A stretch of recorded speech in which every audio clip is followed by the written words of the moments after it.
Hello students. Today we are going to read the poem The Puppy, which is written by Oliver Herford.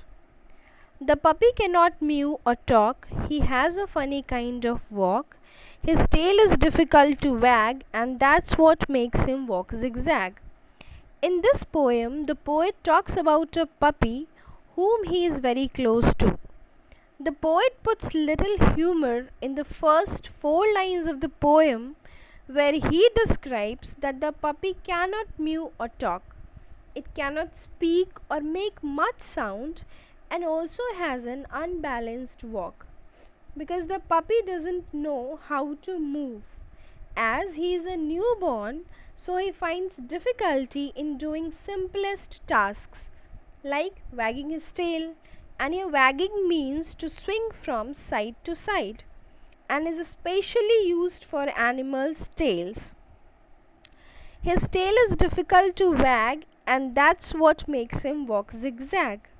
So here, as the puppy is very small, so he isn't able to even wag or swing his tail, and due to this difficulty the puppy walks in a zigzag manner, and zigzag means not in a straight line or not straight, so the puppy has an unstable walk.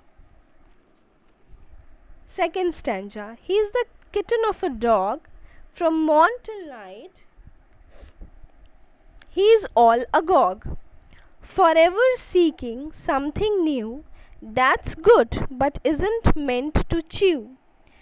In these four lines, the poet tells that the puppy is the kitten of a dog. Kitten means here young one of an animal, and agog means very excited.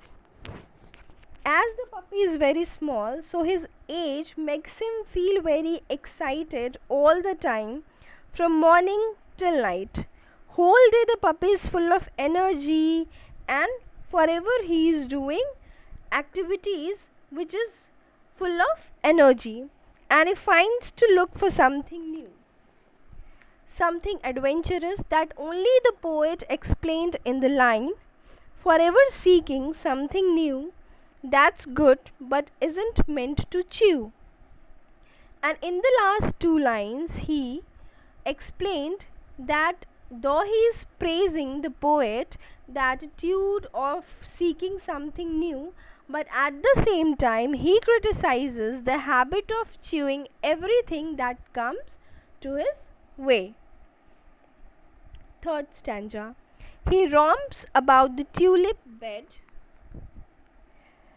and chews the flowers white and red, and when the gardener comes to see, he is sure to blame mamma or me. In this third stanza, the poet continues with the puppy's strange and immature behavior.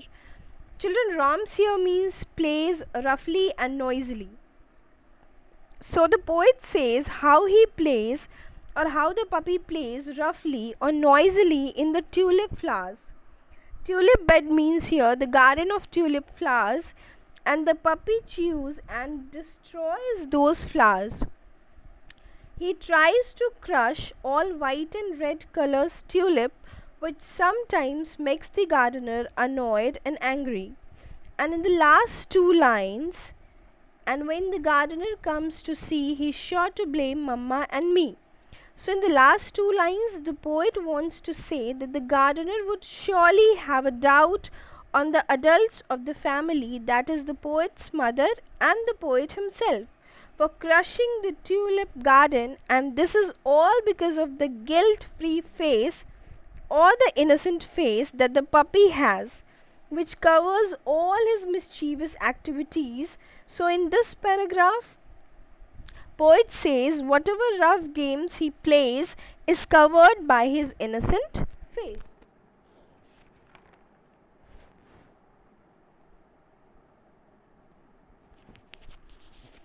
Fourth stanza. One game that cannot ever fail to please him is to chase his tail. To catch one's tail, twixt me and you, is not an easy thing to do.